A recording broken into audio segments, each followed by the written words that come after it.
People used to say the South Koreans in Vietnam were nothing but rape machines. At first, I thought that was just some ugly rumor, the kind of thing soldiers whisper when they don't like their allies. But I was wrong. I was dead wrong. Because one night in a small village outside Quảng, Ngãi, I saw it with my own eyes. And once you see something like that, it never leaves you. I had been assigned to work alongside Korean troops for a little over 100 days. Back then, I believed we were all fighting for the same cause, survival in a war that chewed up young men and spat them out. But the Koreans, they fought differently. They carried themselves with a kind of brutality that went far beyond what the battlefield demanded. I remember the first weeks. They seemed disciplined, almost mechanical in the way they moved through the jungle. Some Americans even admired that. But when the shooting stopped, when a village was taken and the smoke cleared, the mask came off. What I witnessed was not the work of soldiers. It was the work of men who no longer saw human beings in front of them. Women were dragged from their homes, their screams echoing into the night. Old men and children were cut down as if they were weeds. And the Koreans laughed like it was some twisted game. That was when I realized the nickname wasn't an exaggeration. It was the only way to describe what they became after a battle. Machines of cruelty, fueled not by orders or strategy, but by something darker. Those 100 days changed the way I looked at war, and at the men who were supposed to be our allies. We thought the enemy was Viet Cong. But sometimes the nightmare stood right beside us, wearing the same uniform of a so-called friend. And if you want to know how I came to that realization, it all began with a few small battles, fights that should have been nothing more than lines in a military report. But instead they turned into memories I wish I could erase. When I look back now, I can almost pinpoint the time when things began to unravel. It was late 1966, rolling into the first months of 1967.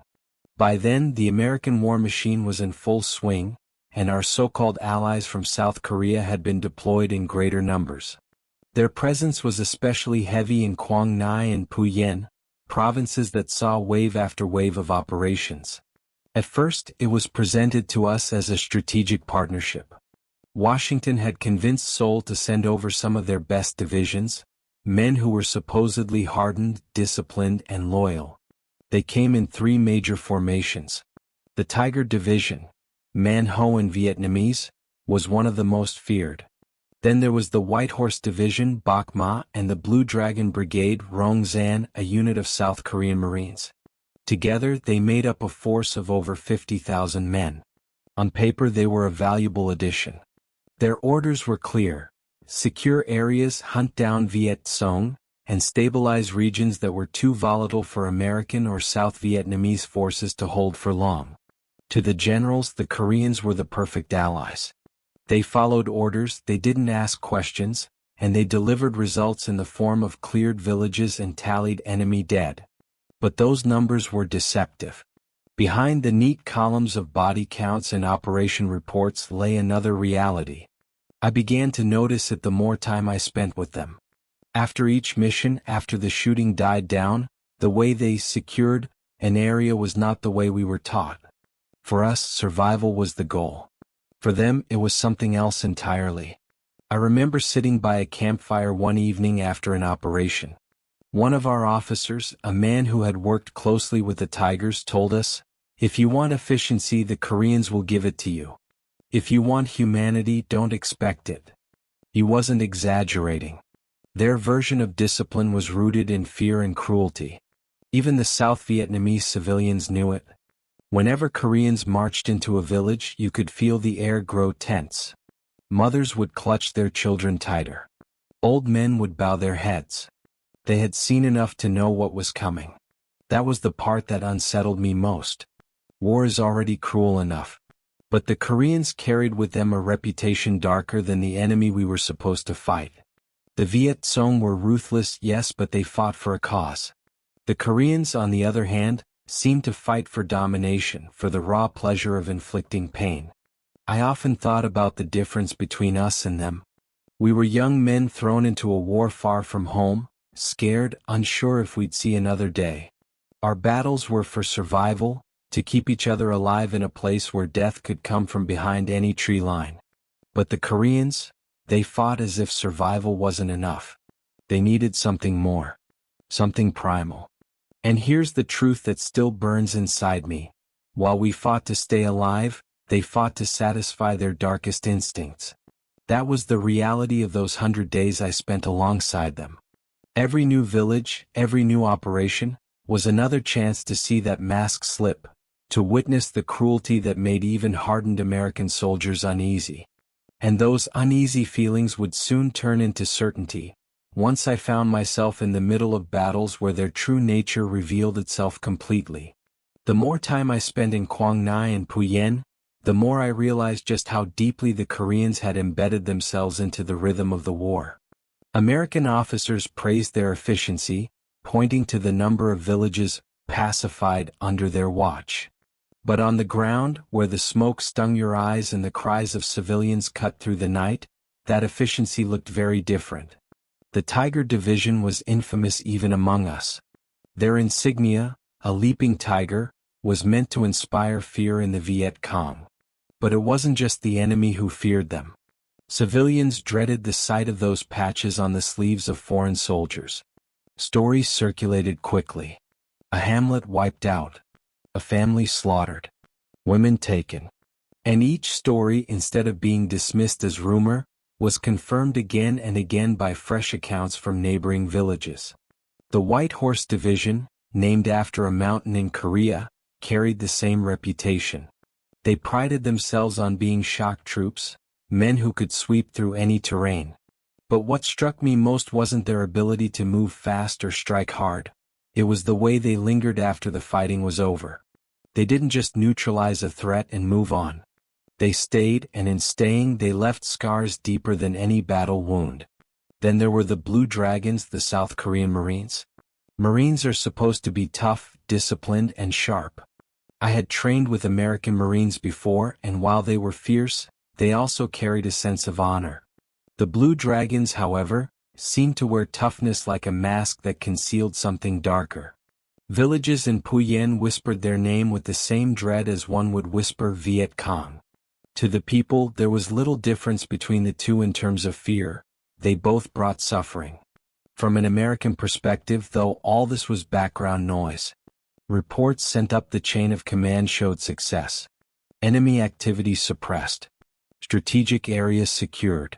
But for us on the ground, the reality gnawed at our conscience. We saw women hiding their faces in terror, men broken by interrogations, children who no longer played in the dirt but watched us with eyes too old for their years. I wrestled with that contradiction every day. How could our leaders call this progress when the very people we claimed to protect were being brutalized by our allies? How could we call them brothers in arms when their methods disgusted us more than those of the enemy? And yet, despite everything, the war kept pushing forward. Orders came, battles flared, and villages fell. Each operation was another chance for the Koreans to show their efficiency. And each one carved another line into my memory, a reminder that war is not only about bullets and bombs, but about what men choose to do when no one is watching. For us Americans, it was survival. For them, it was domination. And that difference would reveal itself most clearly in the small battles that followed. Battles where their cruelty stood naked in the open, impossible to deny.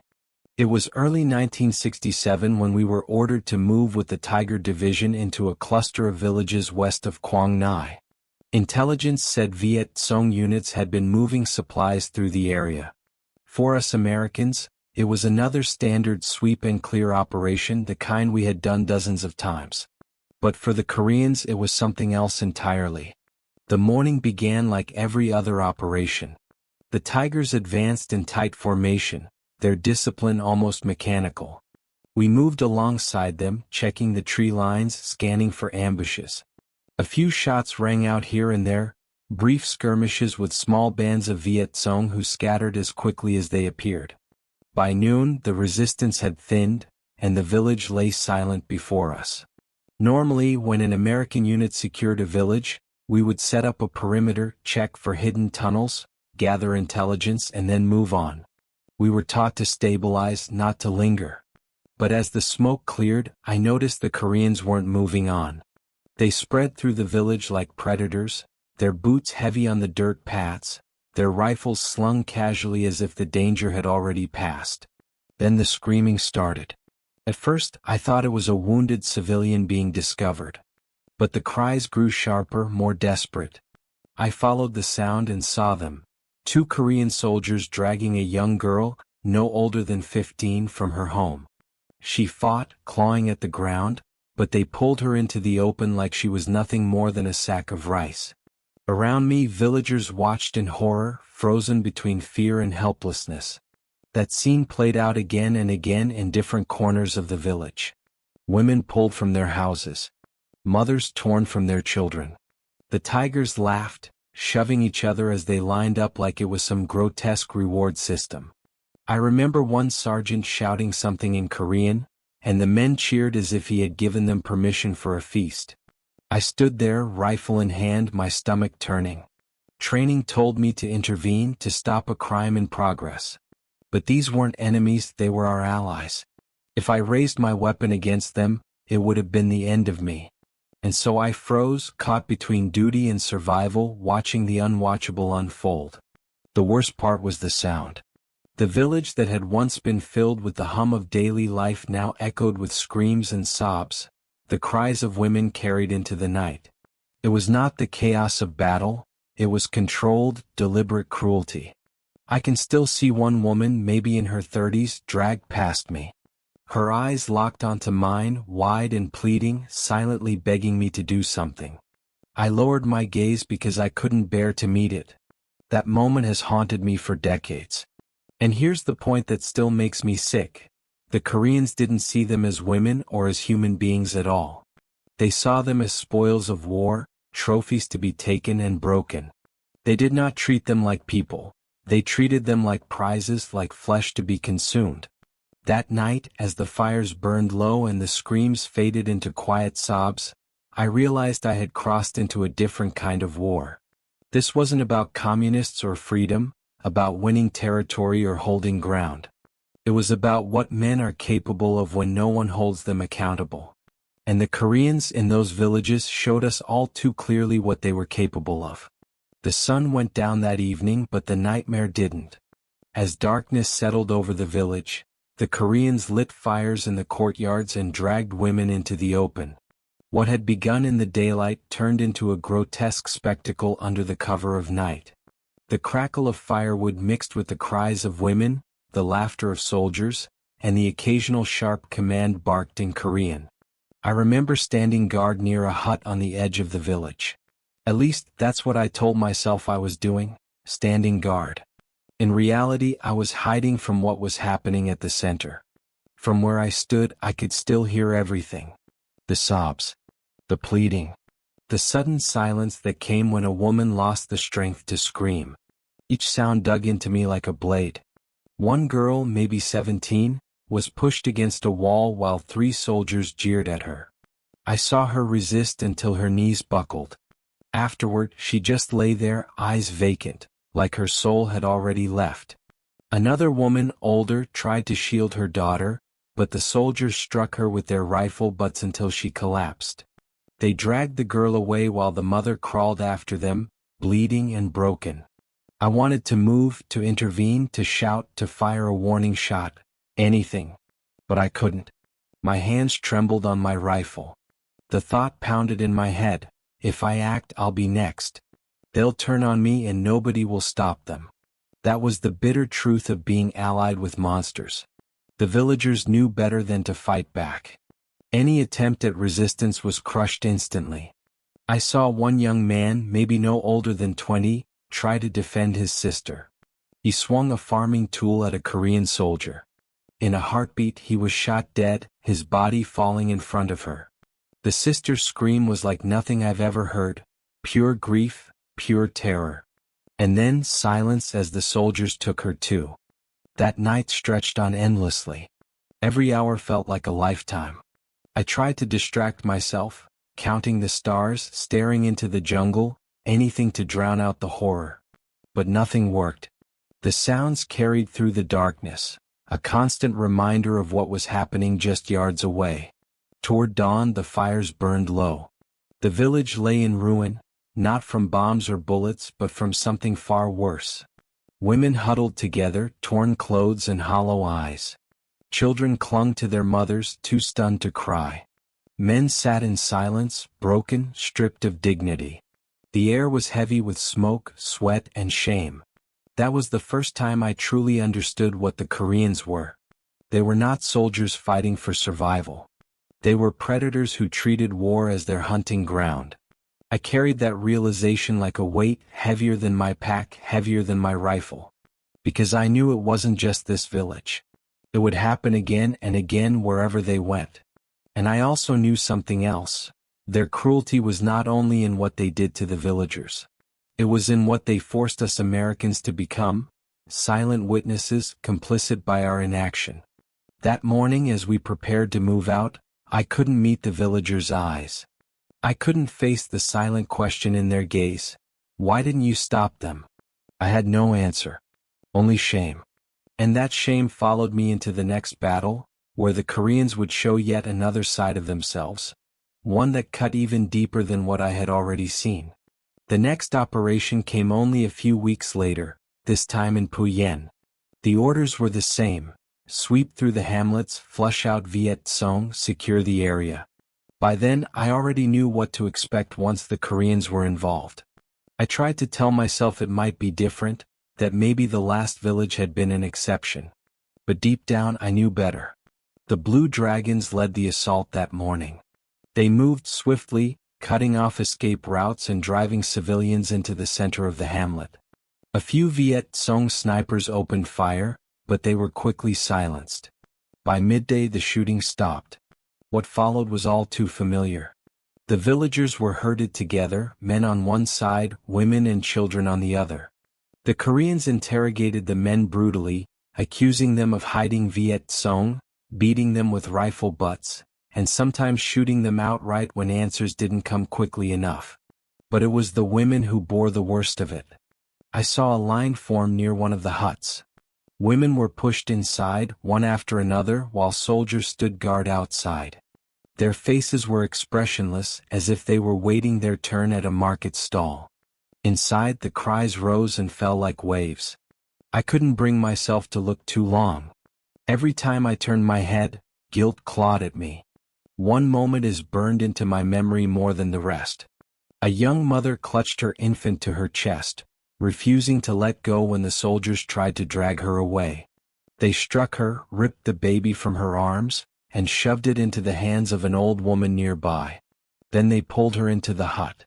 Her baby screamed until its voice cracked, while she screamed behind the walls. That sound, the two voices torn apart, still wakes me in the middle of the night. Some of my fellow Americans turned away, pretending to busy themselves with their gear. Others stared, their jaws tight, fists clenched, but no one moved. We all knew the truth. If we interfered, we'd be the next bodies in the dirt. And so we stood there, silent, as the so-called allies we were meant to fight beside destroyed everything we claimed to protect. By evening the village was broken. The men sat bloodied and defeated, women stumbled out of the huts, their clothes torn, their dignity stolen. Children clung to them, terrified, their innocence shattered. The Koreans called it a successful mission. The reports would say the hamlet was cleared of enemy presence. But I knew the truth, it had been stripped of humanity. That night, I lay awake on the edge of camp, listening to the quiet sobs that drifted from the village. I felt something inside me harden, a kind of bitterness that I've carried ever since. I had come to Vietnam thinking the fight was simple. Us against the Viet Cong. But in that moment I realized the lines were blurred. Sometimes the worst enemy wore the uniform of a friend. And here's the wave point, the truth that seared itself into my memory. They didn't see Vietnamese women as people.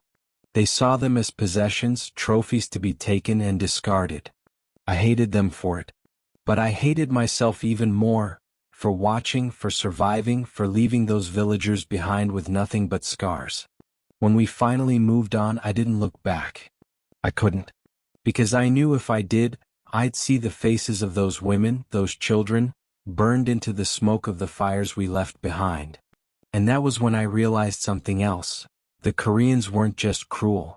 They were cunning. They carried another weapon, one we hadn't yet seen in full. They didn't just destroy villages. They also destroyed trust, through whispers, through lies, through betrayal. And that side of them would haunt us just as much as the blood and screams. After the atrocities I had witnessed in those villages, I thought I had already seen the worst of what the Koreans could do. But cruelty wasn't their only weapon. They carried another, one that was quieter but just as dangerous: betrayal. At first it was subtle. We Americans would sit together around the fire at night, talking in low voices about the hardships of the war, how supplies were running short, how the missions felt endless, how the fear never truly left. Sometimes a Korean soldier would join in, nodding along, laughing at our jokes, even patting us on the back like brothers in arms. For a moment you might think they understood us.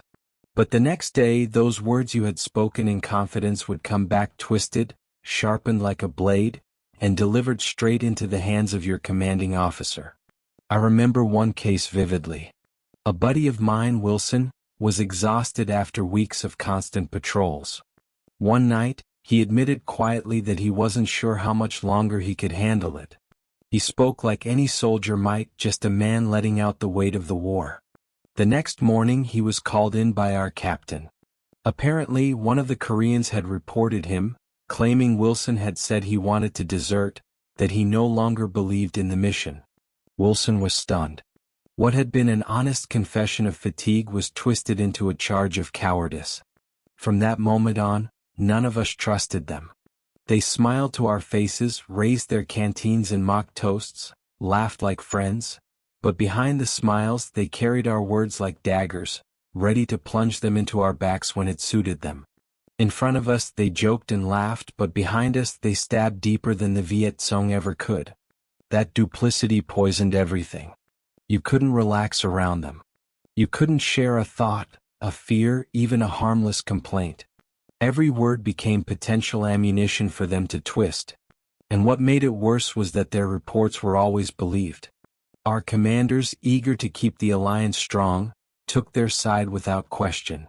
An American soldier could be punished, disciplined, or marked as unreliable, all because of a lie whispered by an ally. The betrayal didn't end with words. In the field, too, their treachery showed itself. During joint operations, they would sometimes withhold information, keeping vital details for themselves so they could claim more credit for a mission's success. Or worse, they'd blame Americans for mistakes that were clearly their own. If civilians were killed, the Koreans would spin a story that painted us as reckless, while their hands remained clean in the reports. We began to realize that they weren't just cruel to the Vietnamese, they were corrosive to us as well. They undermined trust, turned allies against each other, and created a constant state of suspicion. No one wanted to share a foxhole with them. No one wanted to patrol alongside them. If we had the choice, we would have fought alone. I think back to those 100 days and I remember the gnawing frustration. We were young, trying to survive, already drowning under the weight of war. And instead of support, we got betrayal. Instead of solidarity, we got spies wearing the uniforms of our allies. The Koreans may have fought the Viet Cong, but in their own way they fought us too. Not with bullets in the jungle, but with whispers in the dark. And that, perhaps, is what lingers with me most. Because bullets wound the body, but betrayal wounds the spirit. And those wounds never really heal. I came to Vietnam thinking the war would test my courage against the enemy. What I didn't expect was that the deepest cuts would come not from the Viet Cong, but from the men who stood beside me. And when I look back now, after all these years, I realize this truth. Cruelty may scar the land, but betrayal scars the soul. That was the legacy of fighting alongside the Koreans. And it is the reason why, to this day, I can say without hesitation, no American soldier ever wanted them as brothers in arms. When I close my eyes, I can still hear the echoes, the gunfire in the distance, the cries of villagers, the laughter of men who had long forgotten their humanity. Vietnam left scars on all of us, but the deepest scars weren't from the enemy. They were from the moments when we stood powerless beside our so-called allies, forced to watch cruelty unfold. I've spent decades trying to make sense of it. Why did it have to be that way? Why were men who were supposed to be brothers in arms allowed to act like predators, while we were ordered to remain silent? Maybe that's just the nature of war. It strips away the masks, leaving only what a man truly is. And for the Koreans I fought alongside, what was revealed was darker than anything I expected. The truth is, I carry guilt with me even now. Guilt for the faces I couldn't save, for the cries I couldn't stop, for the women and children left behind in broken villages. That guilt doesn't fade with time. It grows heavier like a pack you can never set down. And yet, I tell these stories because silence is worse. If we stay quiet, then those screams vanish into the jungle, unheard, forgotten. But if I speak, maybe someone will listen. Maybe someone will remember that there was more to the war than battles and medals. There was suffering, betrayal, and choices that haunt men for the rest of their lives. Sometimes, when I share these memories, people ask me why I would dredge up such pain. The answer is simple: because it happened. Because ignoring it won't make it disappear. And because the truth, no matter how ugly, deserves to be heard. If you've listened this far, then you've walked with me through those nights, through those villages, through the memories I've carried for half a century. And I ask you, from one human being to another, don't let these voices die out. Share them. Pass them on. Because history is not just dates and battles, it's the pain etched in the hearts of those who lived it. I am just one man, one soldier among many. But every voice matters. If mine resonates with you, if you believe these stories need to be preserved, then I ask you to help. Tell others. Share this story. And if you want to keep walking with me through these memories, subscribe to this channel. That way, when I sit down to tell another piece of my past, you'll be there to hear it. Not because I seek attention, but because I don't want these memories to die with me. There are things I've seen that I wish I could forget. But forgetting would be the final betrayal. Remembering, that is how we honor the truth. So when I say goodbye for now, I leave you with this. War is not only about enemies and allies, victories and defeats. War is about what men become when the world allows them to be monsters. And sometimes, the hardest truth of all is that the monsters were standing right beside us.